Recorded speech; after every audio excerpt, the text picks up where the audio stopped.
Well, hello, I'm here with Caitlin to tell you to update your iPhone. But before that, the news that I'm just hearing everywhere, everybody is mad at Elon Musk again, which is, of course, his whole thing, just like Donald Trump is to always do something outrageous to put himself in the headlines. But the latest thing is that he has decided to blame the downfall of Twitter's revenue on the Anti-Defamation League. Because they did, of course, a study after Musk took over and said, you brought back the notorious bigots and anti-Semites, and the amount of anti-Semitism and other bigoted content on Twitter has gone up. And they did say advertisers should pause their advertising on this platform because it's not safe. And so Musk is now saying it's their fault. He's going to sue them for having cost him revenue by complaining about the anti-Semitism on Twitter. And he even brought up a famous ancient trope, which is that the Anti-Defamation League is what causes anti-Semitism, which is a really old story. It's the Jews' fault that everybody hates them because they have to be so annoying. And people say this about Black people too. This is just the most extreme bottom of the barrel racism where, the people you're picking on, it's their fault for annoying me. They should just stay in their place and shut up.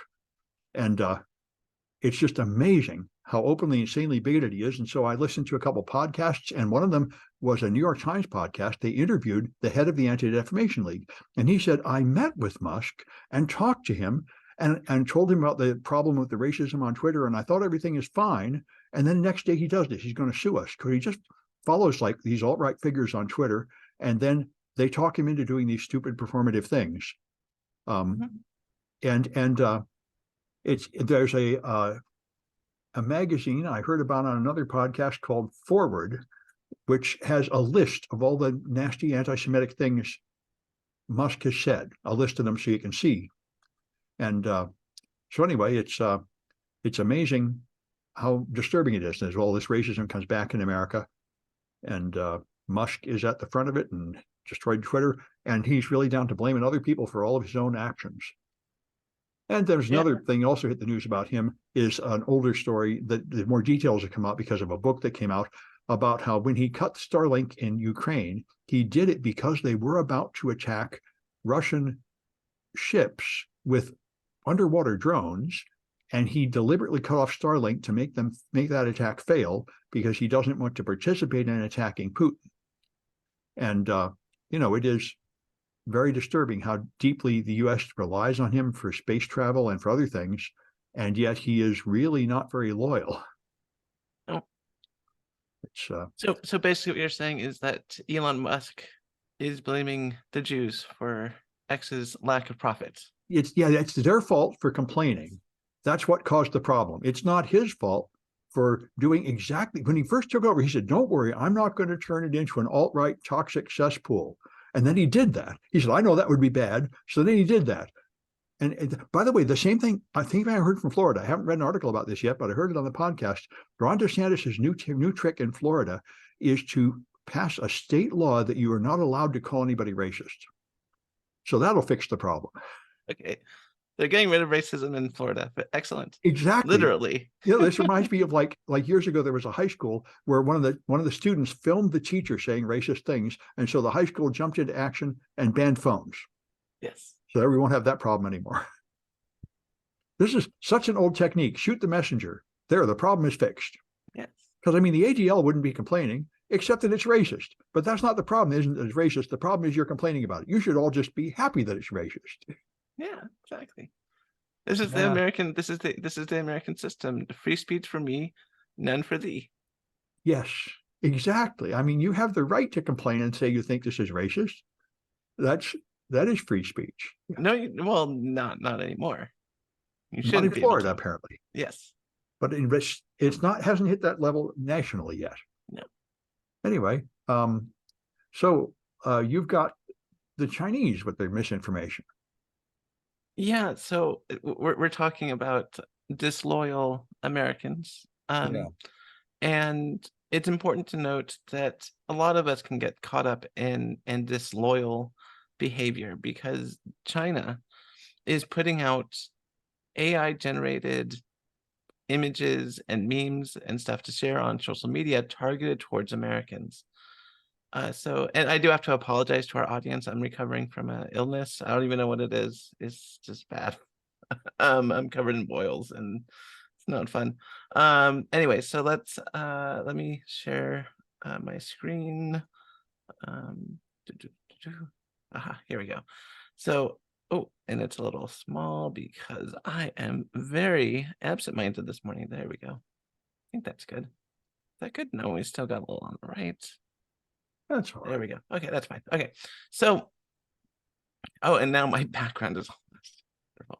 Anyway, so this is an article in Forbes. This is written by Emma Woolcott, and the title is China Targets US Voters with New AI Misinformation Techniques. And what's happening is that, like I said, China is using AI to generate memes and images to share on social media. And what's interesting is that these memes are aimed towards US citizens and they hit on hot culture war issues. So if you thought that like the culture war was like ramping up and, grandma sharing all those images, a lot of the times it turns out it's China that is like making the memes and getting it shared on social media to stir up trouble here in the US and stir up divisions. And so I want to remind everyone, all of the Americans in our audience, that we are all Americans, regardless of what side of the political spectrum you side on. We agree, left or right, we agree on like 99% of the issues. Like we like democracy, we like money. I know Sam's like, I know there's that 20-30% out there that disagrees, but the vast majority of Americans, believe in democracy. We want to be successful. We're not hate mongers. There's a sizable amount of vocal minorities that are these people, but the vast Americans just sort of agree on most basic principles. And it's important not to get caught up in these culture wars because it makes our enemies stronger. I think you are taking a far too rosy analysis of the situation. I think the last two elections and the Republican primary show that there is a very large amount of Americans that no longer believe in democracy and no longer feel like we should be united as one nation. And Trump's front runner for VP is now Marjorie Taylor Greene, who has openly called for a national divorce, splitting the nation into red and blue separate nations. It's I think this is the problem. But It's not what true I'm that saying is, not true that 99% of us agree that America is great and we should have shared values. There's a lot of people, like 30 or 40%, that really are not on board with that anymore. and a large part of that has to do with China influencing them behind the scenes, the sharing memes on social media, stuff like that, Well, stirring the pot. China here is imitating Russia. Russia did this before, like in the 2016 election, and they had humans doing it, not AI, but they did exactly the same thing, and the end analysis showed they didn't convince that many voters. Some, but they said not that many people were affected by their influence campaigns. Yeah. I know China's trying to do it, but I think the jury is still out on whether it's really effective. What's surprising to me is that China is doing it, because before this, Russia was the real enemy of America, and they said we must crush the American system. Anything that hurts America is to our benefit. But China did not take that position because they're very economically linked with us. They're just basically a business partner. They don't see that hurting us benefits them. But now with the current hostility rising between US and China, they seem to be moving in that direction, where they're just an enemy and they just want to hurt us, which is a significant degradation in our relations. Right. Well, regardless, the United States is stronger united rather than divided. So keep Absolutely. that in mind. Keep that in mind in our elections and politics going forward. Well, a house divided cannot stand, which Lincoln said, and so they killed him and put in a guy to increase the division. So right. Well, we still have the same problem, exactly the same problem, the same people pushing the same arguments. We didn't really resolve the Civil War. No, we didn't. But we have to move past it. Yeah, we really do. I remember there was a time when I felt sort of regretful that I missed the civil rights movement, but I didn't miss it. It's all back. We get to do it all again. Yeah. Anyway, it's very, I have hopes that the Democrats will beat the Republicans a few more elections and the Republican Party will vanish and be replaced by another one that is less bigoted. But we're going to see. Right now, it's kind of on a knife's edge. I mean, and that's the thing too, is that we can agree to disagree on most issues politically, But bigotry is not one of those things that we can just agree to disagree on. We have to either all agree that bigotry is wrong, or all agree that bigotry is great. And That's you know, it. you have to pick a side there. That's the Civil War right there. Yeah. I mean, and from the Southern point of view, it's those Northerners being intolerant of our great system. You could say that. We're just not willing to put up with this. Yeah, I know. I will fully admit I am intolerant of bigots. Yeah. And and if you're a bigot, I'm not going to tolerate your behavior. So Yeah. if you want to, that is, I'm talking about unity, but that is one of the things that causes disunity is the idea that we should be bigoted towards people for Yes, but I really believe that. They really believe that they should have white supremacy and everybody else should just be crushed down and not really able to vote and not really be represented and just be grateful for the crumbs that fall from the table of the white people who are in charge. They really believe that. It's fashionable these days to be slightly indirect in saying it out loud, although not much. But that's really what it's all about. It is. We need to knock it off. Stop that, people. We do. Yeah. But America was founded on that principle, and they're the ones that have stayed true to our original founding and not this new reformed version that the rest of us brought in like the 60s. That is true. That is true. Our version of America is very different from the founding fathers. Yeah, so we are the progressives that think America should evolve and get better, and they are the reactionaries that want to stay with the original plan. Yeah. Yeah. And that's the American experiment is, can we all live together anyway, even though we have serious divisions of opinion? Can we somehow compromise in a peaceful transition of power and all that? And it's not so clear that we can. Like, I really feel like the media is creating a lot of this division by creating these silos where you have people on both sides, on every side of the issue, siloing themselves off and being told that the other side is just bad people. They're, fascists, regardless of if they're fascists or not. And, and if that's I don't the think case, it's symmetric like you're making it sound. well, I mean, what I'm saying is that, for example, if you look at like January 6th, Mm-hmm. This has been said before, and this is not exactly a hot take, but if it was true that the elections were stolen, they would have been absolutely right in doing what they were doing and storming the Capitol. The problem is they were fed a steady diet of misinformation, Yeah. and there was nothing in their lives or experiences to weed that out. And that's where this comes from, is that people are being fed steady diets of politically motivated partisan news. Yes. And it's creating a warped view of American society. Yes, I just object to the both sides. I mean, the fact is, the stuff on the alt-right is dangerous and completely false, and the mainstream is tilted somewhat to the left, but not so much at all. I mean, I heard another report of an interesting study. I think I saw this one a while ago, where they quizzed people on news items, and they found that people that watch Fox News know less about the news than people that don't watch the news at all. All they hear is lies. And that's certainly not true if you listen to the mainstream stuff. The mainstream stuff is somewhat on the left, but it's not like all lies, not even close. It's mostly accurate. I mean, I never really thought of the Wall Street Journal as being on the left, but I mean, if you're... No, the Wall Street Journal is on the right, and their opinion page, they're not far from Fox News, actually. But they are at least somewhat accurate in print media. So on factual matters. What's a left-leaning... MSNBC is famously on the left. Right. But oh, go on. Well, and then CNN is a little to the left. And I think PBS is probably a little to the left. I think almost all mainstream news sources are now a little bit to the left as a reaction to the craziness on the right.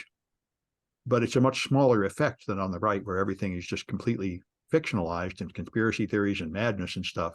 No, I think you hit the nail on the head. I think that a lot of times we talk about news being on the left, when in fact what they're on is the side of accurate reporting. They're trying to be accurate, right, but they do have some sort of emotional responses, like they suppressed the COVID lab leak theory and the Hunter Biden laptop story because they just assumed that was a lie because it sounded like all the other lies. And that's the kind of snap judgment that'll get you. That's why they're a little bit to the left. They're Well, sort of inflamed and angry at the right, and it pushes them to the left despite their attempt to try to stay in the middle. I mean, if when so let's look at the Hunter Biden laptop thing. Yeah. So you are told the right-wing circles are say that, there's this Hunter Biden laptop and it has all this stuff in it and it's terrible. And And you it has have this no ridiculous evidence. story that he Would left it at a place to be repaired, Yep. and the repair guy handed it off to somebody who gave it to Rudolph Giuliani. It all sounded outrageous. Right. And you have no evidence, just to back it up. I mean, of course, most mainstream reputable sources are not going to report on this right away. Yeah. Until it's confirmed, right?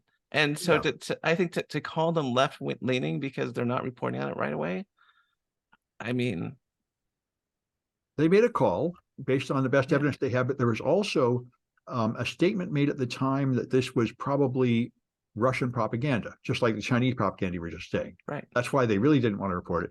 That's why, it's a really hard thing to present unbiased news. You get these stories like that, and then you get various opinions from experts, and you try to decide whether to publish or not. It's a really hard decision, and you often turn out to make the wrong decision later. Right. I mean, I guess to me is if you watch something like MSNBC, they're clearly trying to get Democrats elected. They have these talking heads that are just, the Republicans are bad, Democrats are good. Yeah, it's a wholly paid subsidiary of the Democratic Party. Exactly.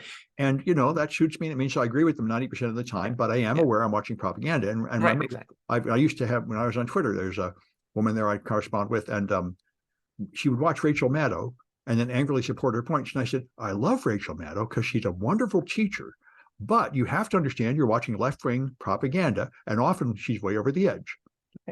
Right. And then to say that, and then you compare it to something like the New York Times, which is just very much they take themselves very seriously with the news. Yeah. I mean, and to say that, they're both left-leaning, I mean, it's like, New York Times probably a little bit to the left, like CNN, but when you say a little bit, are they supporting the Democratic Party? Yeah, supporting the Democratic Party, and generally inclined to take a negative view of anything that comes from Trump or the right. So they've got a bad attitude about the right, which I have too. I sympathize with it. But the fact is, the right-wing people do not get a completely fair and unbalanced treatment there. They just sort of assumed that they're wrong, and assume that they're lying, and assume that they have bad intentions. This is like the issue of good faith in conversation. You don't go question someone's motives or assume that they're evil when you're talking to them. You assume we're trying to find the truth here. But I think the mainstream media no longer has that assumption of good faith in dealing with people on the right. And that's a pretty well justified position to take.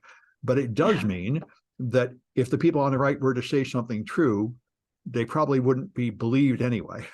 Right. Well, like I said, I have trouble comparing outlets like CNN, the New York Times, Washington Post, to things like, MSNBC, Fox News, Newsmax. I mean, they're on completely different sort of scales of politicalization. And plus, like we said, that the right now is peddling in a lot of lies and a lot of mistruth. And so if you want to tell the truth, there is this inherent quote unquote left-leaning bias, which I think is unfair. So for example, if you wanted to write a report on climate change, that is inherently going to be a left-leaning article, even if it's scientifically supported, right? And everything. And so it is unfair to frame the political landscape as having like all these like left-leaning mainstream media, when in fact the vast majority of news stations that are real news, that are just trying to get the news out there, are just trying to do their goddamn jobs, and they don't care about politics that much. Yeah, that's right. Yeah. Anyway, all right. So that was China. I was amazed to see some good news from the UK. The UK has a really vicious spying bill, and the UK has passed a law that all the instant messengers and all the online services have to give the unencrypted stuff to the government when it wants it. And when they say, no, we want to have end-to-end encryption, so we can't read it, they say, oh, figure it out. Write something. You technical people will write something so we can see it, even though you have whatever encryption you want. And the the WhatsApp threatened to leave the country. And anyway, they had this battle, and the UK has pulled back, saying they are not going to immediately enforce their online safety bill powers, although it's still on the books, and they still think you technical people could do this if you want to. You could let us see the messages without compromising your security model. And we'll see how it turns out, but it seems to be a victory for the privacy advocates right now. So that's interesting. The same thing's happening in the US, but the US is much less pushy about it from the government side. The FBI and the NSA totally would like to spy on everything, but they haven't made much progress in passing a legal requirement to force everybody to hand over their stuff and break the encryption. But the UK really has passed that rule, but they're not enforcing it yet. So we will see what happens. It might be that all the encrypted apps will have to leave the UK, but maybe not. Anyway, I've been involved in this for years, and at first it seems like you could make a third-party key cryptographic system that would work. The problem is, in practice, if the police can get in, then police will leak the key and lose it and get bribed, and there'll be corrupt people. And even the NSA can't keep their secrets anymore. So the problem is, it's really hard to imagine how you design a system that won't just catastrophically fail and leak. That seems to be what always happens in practice. If some third party has access to it, then that will leak out.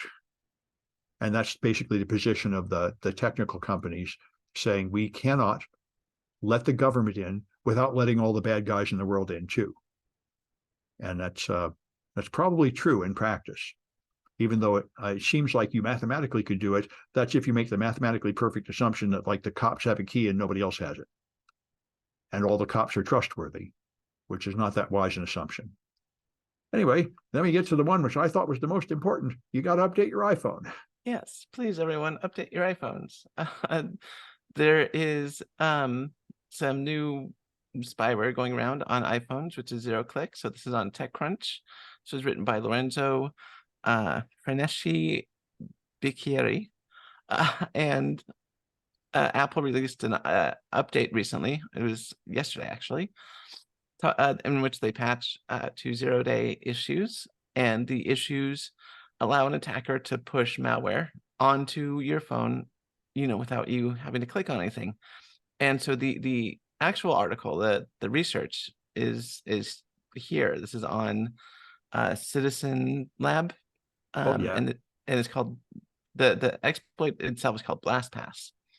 And what it uses is, it uses PassKit to send attachments from one phone to another to execute code on somebody's device. And you don't have to click on anything or do anything to get code execution. And it's been seen in the wild. And so this is how, like, the NSO group is able to, like, put spyware on government phones and stuff like that. So anyway, Apple released a big update. And so if you do have an Apple iPhone or any sort of Apple portable device like an iPad, update today. This is important. By the way, I saw a discussion of this among people on Mastodon, and one of them said if you had the enhanced security mode on your iPhone, that would have blocked this. They brought that out about 6 months ago. There's a high security mode you can turn your iPhone on, and they recommend it for, like, journalists and political figures that are high risk. So that's another option you should consider. Putting on patches is good, and switching your iPhone to high security mode is a wise move too. Very good. All right. And then there's another one about North Korea. This happened a couple of years ago, and now it's back again. Google's threat analysis group has found that the North Korean threat actors are targeting security researchers with fake social media profiles. They've done this before, doing things like offering you a job and such. So they're using social media like Twitter to build rapport with their targets. And then after they make initial contact on X, they'll then move to Signal or WhatsApp or Wire. Once they've established a relationship, then they'll send you a malicious file that exploits a 0-day and infects you. And by targeting security researchers, it's particularly of interest to the security researcher community. But I mean, being in any defined group gives you a vulnerability, but certainly security researchers are clearly vulnerable to this. You say, I saw your talk, that was great. Here's something else. Here's a technical thing. You should read this PDF or something. It's pretty clear how it would work. And then the security researchers are fairly high value targets that probably have interesting things like keys to GitHub repositories and other things that you would like to steal. So this has happened to me. I've really? had people, yes, I've had people on LinkedIn contact me about, jobs and stuff like that. And then they would want to move the conversation to like, what app? Um, and so I've gotten very good at sharing pictures of AstroCat and pretty outfits and try to steer the conversation towards like new outfits for AstroCat. Um, and So you torment them. oh, absolutely. I know exactly what they're doing. So, oh God, the last time that like they usually these people that are trying to spy on me and get into my systems want all my personal information.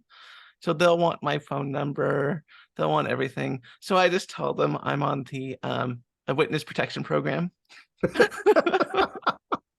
And and just string them along, and it's very funny. They, you know,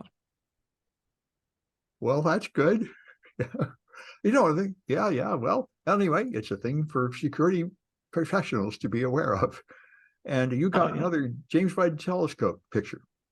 I do. So this is actually really, really cool. Unlike the other James Webb Telescope Well, photo. they keep saying they're stunning pictures, but they don't look that pretty usually. They're Well, I'll explain this photograph in okay. a second. So let's take a look. So the James Webb Space Telescope took this picture of a supernova. And so this was a supernova that you could see in the night sky in like the 1600s. This was the Kepler supernova, I believe. Yeah. So in 1604, there was a giant supernova everyone saw in the sky.